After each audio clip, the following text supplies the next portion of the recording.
Honneur à vous les gars, j'espère que vous allez bien et bienvenue sur Fumicho, review de l'épisode 11 de Captain Tsubasa. Et oui les frérots, c'est notre petit bonbon à vous et à moi. On n'est pas beaucoup à kiffer ça, mais en tout cas on kiffe entre nous. Et oui les gars, je le vois en zone commentaire, les gens, le peu de personnes qui viennent et qui regardent ces reviews me laissent un petit commentaire et ça me fait toujours plaisir parce que vous ressentez la puissance de Captain Tsubasa. Et les personnes qui ont fait cette petite transition qui a été voulue de ma part, à savoir s'intéresser à Captain Tsubasa parce que de base ils regardaient, enfin ils étaient sur Fumicho pour Blue Lock, et bien ils se sont intéressés à Captain Tsubasa et t'as des mecs qui m'ont dit mais putain Fumi t'as raison en vrai, c'est une dinguerie Captain Tsubasa et tout, et les gens ont commencé à kiffer, et il y en a même qui ont été reprendre à partir de la saison 1 et qui là ont rattrapé la saison 2 et ils sont en train de kiffer comment ils comprennent la puissance de Captain Tsubasa, la genèse des mangas de foot. Et oui les gars, épisode 11.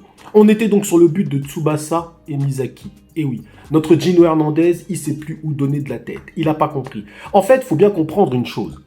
Le stéréotype du gardien invincible, en vrai, ça n'existe pas. Vous voyez ce que je veux dire? Quand on te dit le gars, il a 1 an d'invincibilité, c'est pas possible. En fait, là, ils lui ont mis un but comme à l'entraînement. C'est-à-dire qu'ils foncent sur un joueur parce qu'il a la balle, logique, il fait la passe, ils foncent sur l'autre joueur, ils font... Voilà. À partir du moment où les gars ont réussi à percer la défense, j'ai envie de te dire, toi, Gino Hernandez, tu es terminé. Tu peux être le plus puissant gardien de la Terre. Tu vas pas te téléporter en mode Sangoku. Donc, en fait, au bout d'un moment, ce mythe du gardien invincible, c'est bien de le casser clairement. Alors là, il a été littéralement cassé dans ce match. Alors, le gars avait 1 an d'invincibilité. Bon, j'ai envie de dire que c'est pas totalement exact parce que Tsubasa lui avait mis une feuille morte juste avant. Mais on va dire, en match officiel, il était invincible.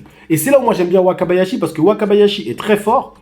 Il n'est pas considéré comme invincible, mais il est considéré comme très fort. Mais il n'est pas invincible. Il s'est déjà pris des buts, Wakabayashi. Vous voyez ce que je veux dire? Donc le côté, le mythe du gardien invincible, c'est bien que ça tombe là, parce que en vrai, c'est pas possible.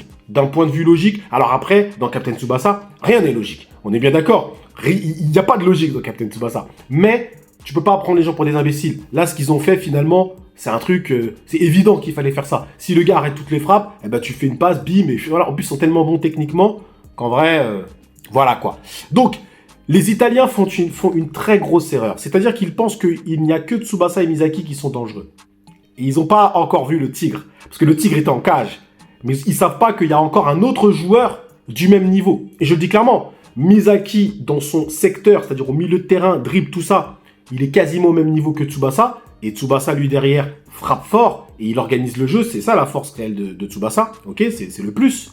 Mais Hyuga, dans son poste de numéro 9, il est même meilleur buteur que Tsubasa.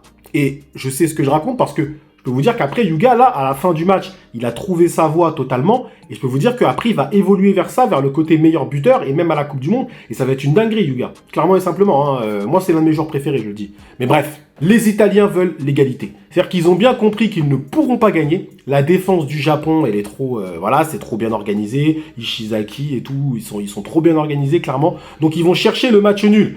C'est totalement, on va dire, l'état d'esprit italien de l'époque. Je dis bien de l'époque. C'est, on essaye à la rigueur, on met un but et après, on serre derrière.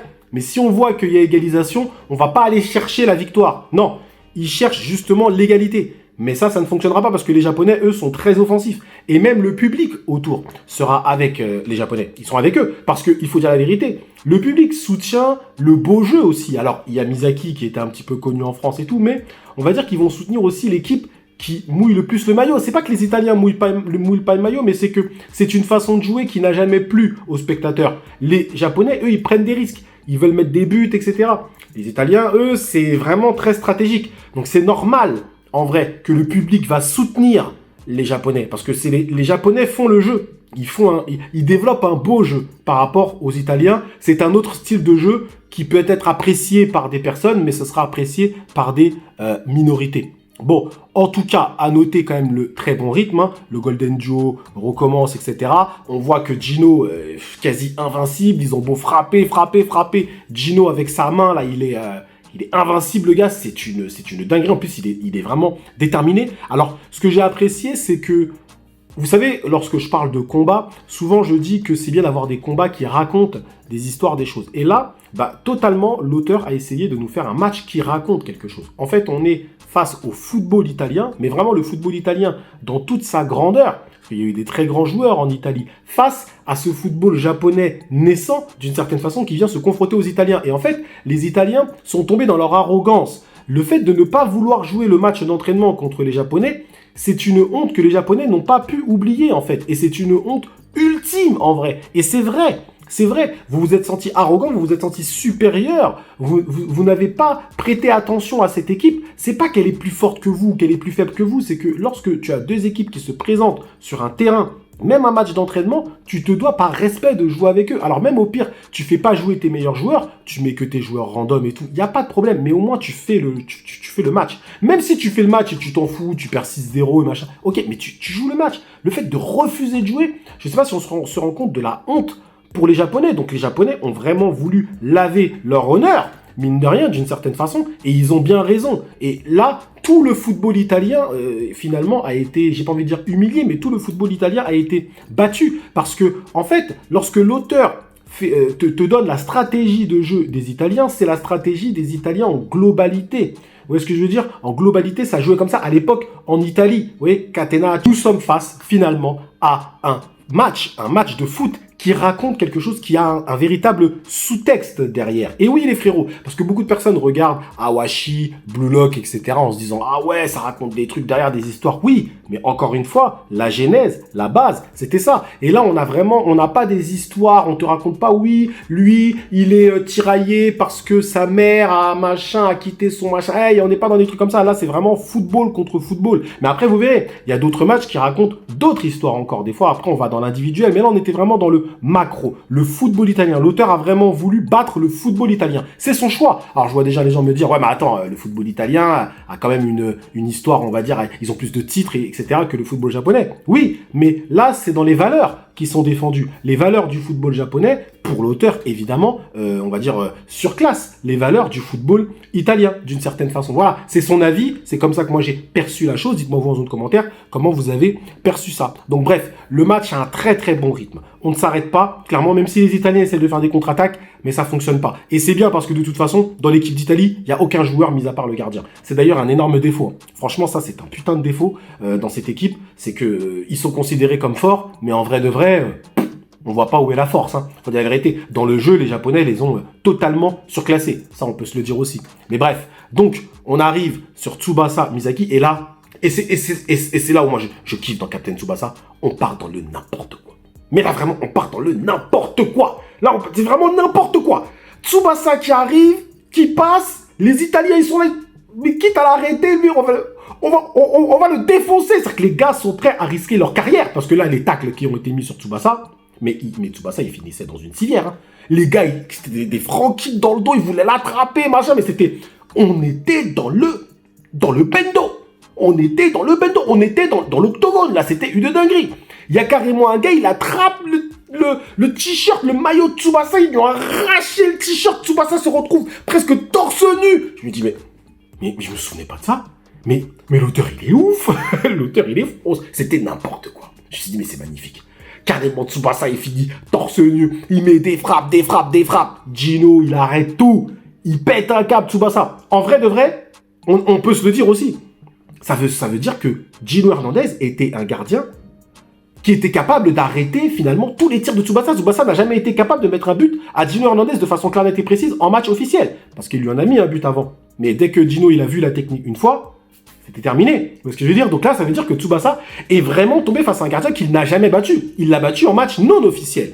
Et j'ai toujours dit, fallait pas qu'il lui montre sa frappe. Parce qu'il aurait pu l'avoir par surprise. Mais il lui a montré sa frappe. C'est l'honneur. Mais c'est pas grave. Donc, de cette façon-là, ça veut dire que Tsubasa n'arrive pas à mettre le but. Il arrive pas. Et c'est normal, Tsubasa, c'est pas toi le buteur. C'est pas toi le buteur. Toi, t'es un milieu offensif qui peut mettre des buts. Mais le buteur, c'est pas toi. Le buteur, il arrive. Et là, l'animation nous a régalé. On a Kojiro Yuga qui arrive, qui brise le sol. Et où est-ce que t'as vu ça encore une fois? Il brise le sol, le gars il frappe le sol, bam, il brise le sol. Frappe, néo tir du tigre. Et là, c'est mort, ta main elle va voler, jusqu'à il lui a arraché le gant. C'est d'ailleurs même bizarre qu'il ait pas trouvé les filets. Ça, il le fera plus tard, ne vous inquiétez pas. Mais, dinguerie, Néo tir du tigre. Et vous allez voir, le Néo tir du tigre, ça va pas rigoler. Hein. À chaque fois que Yuga va frapper, il n'y a pas beaucoup qui pourront arrêter ça. Hein. Il n'y en a pas beaucoup qui pourront arrêter ça. Le gars s'est entraîné avec une balle noire, les gars, plus lourde que la moyenne. Mais ça, dans la vraie vie, tu t'entraînes avec ça. Frérot, tu te pètes la jambe. Mais tu te pètes la jambe, pas Yuga. Yuga, non. Yuga, tu l'as jamais vu blessé, Yuga, de toute façon. Yuga, lui, tu le tacles, c'est toi qui te pètes la jambe. Donc, t'as pas compris la puissance mentale de Kojiro Yuga. Non, c'est une dinguerie. C'est une dinguerie. Donc, bref, Yuga nous fait une frappe monstrueuse. Et là, je peux vous le dire dès maintenant, il n'y a pas de spoil. Il a rattrapé le tir de Schneider. Clairement et simplement. Sauf que le tir de Schneider a la capacité d'accélérer à la fin. Le tir de Yuga est constant. Il est constamment rapide. Constamment puissant. C'est pas la même chose. Ok ? Donc là, le tir de Yuga est égal au tir de Schneider. Donc imaginez en fait que Schneider, c'est un peu un mix de Tsubasa et de Yuga, mais Yuga veut en tout cas le surpasser dans ce côté buteur. Et Schneider aussi, en vrai, Schneider, c'est une sorte de milieu de terrain buteur. Enfin, c'est pas un milieu de terrain, c'est plus un buteur. Donc en fait, l'opposition réelle, elle sera entre Tsubasa et Schneider, oui, mais elle sera aussi entre entre Schneider et Yuga. Parce que Yuga veut devenir le meilleur buteur du monde. Ok ? Tsubasa fait devenir le meilleur milieu de terrain du monde. Et Yuga aussi, clairement. Et il est sur la bonne voie. Il est sur la bonne voie, vous allez comprendre la puissance après, parce que là encore, c'est le début. C'est le début de Kojiro Yuga. Ok ? On est dans le début du développement du personnage. Donc en tout cas, que dire ? Déjà, il y a une belle évolution de Yuga, je l'ai pas dit aussi, qu'il est plus dans sa rivalité stupide avec Tsubasa. Ouais, machin, je vais devenir plus fort que toi et tout. Non, en fait, déjà, on joue dans la même équipe. Donc ça n'a même pas de sens d'être réellement en rivalité. Alors on pouvait l'être avant lorsqu'on était dans les clubs, mais lorsqu'on est dans la même équipe, on n'est plus en rivalité. Ça c'est un reproche que je fais à Blue Lock, c'est que les mecs sont dans la même équipe et ils sont constamment en rivalité. T'as l'impression qu'ils vont se frapper dessus alors qu'ils sont dans la même équipe. Au bout d'un moment, il faut savoir enterrer la hache de guerre et dire vas-y c'est bon, frérot on avance, tu vois. Et Yuga arrive à faire ça. Donc il dit en fait on est dans la même équipe, tu as ton objectif, j'ai le mien. Et nos objectifs sont différents parce qu'on joue à des postes différents. On a des capacités différentes. Je vais arrêter d'essayer de faire le milieu de terrain. Je suis pas un milieu de terrain. Je suis un attaquant. Et pareil pour Tsubasa. Il essayait de marquer face à Gino Hernandez. Mais non, tu n'es pas un buteur. Tu es un milieu de terrain qui peut marquer. C'est pas la même chose en fait, en vrai. Faut comprendre. T'es un très bon buteur, il a des tirs puissants, etc.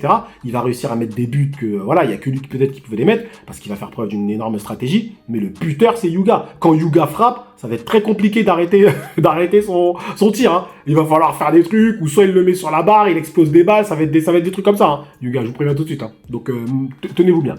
Un très bon épisode.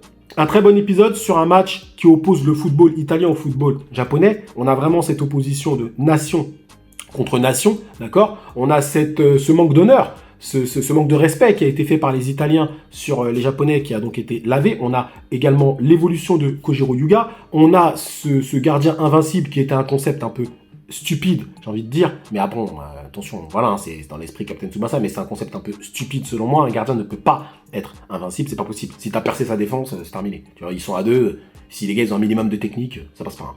Donc bref, donc on a ça aussi, c'est plutôt pas mal. Donc non, on a un très bon épisode, encore une fois bien rythmé. L'un des meilleurs épisodes de cette saison. On a vraiment senti la pression et on a une évolution évidemment scénaristique de plein de personnages, que ce soit de Misaki, de Tsubasa, de Yuga aussi. Et on a aussi les objectifs qui sont posés. Les antagonistes sont posés. Schneider, tout ça, ils ont tous vu maintenant. On a un autre joueur aussi, c'est Ramon Victorino, qui va être très bon aussi. Il y a Diaz aussi qui va être bon. On a aussi le français Pierre, qui lui sera aussi très fort. Donc voilà, tout est posé. Clairement, les antagonistes sont posés, les protagonistes sont posés, donc voilà. Mais ce qui est bien, c'est que on sent que le Japon, voilà, ils vont galérer, mais maintenant ils font partie, ça y est, ils font partie des meilleures équipes du tournoi. Donc ça, c'est un point que je trouve plutôt sympathique, pas mal, on va dire. Donc voilà les frérots. En tout cas, merci à vous d'avoir suivi cette petite review un peu plus longue que d'habitude jusqu'au bout, mais l'épisode était lourd, il méritait bien ça, ok. Prenez soin de vous et surtout que l'honneur soit avec Kojiro Yuga, hein, le néo tir du tigre, c'est lui la star.